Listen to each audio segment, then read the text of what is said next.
Hello everyone, in this video I'm gonna show you how to create a Telegram channel. Before we get into it, make sure to like this video and subscribe to our channel for more crypto related videos.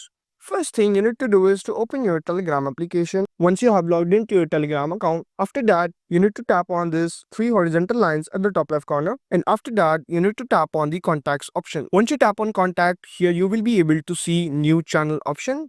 Simply you just need to click on this new channel, and after that you just need to set a new channel name. For example,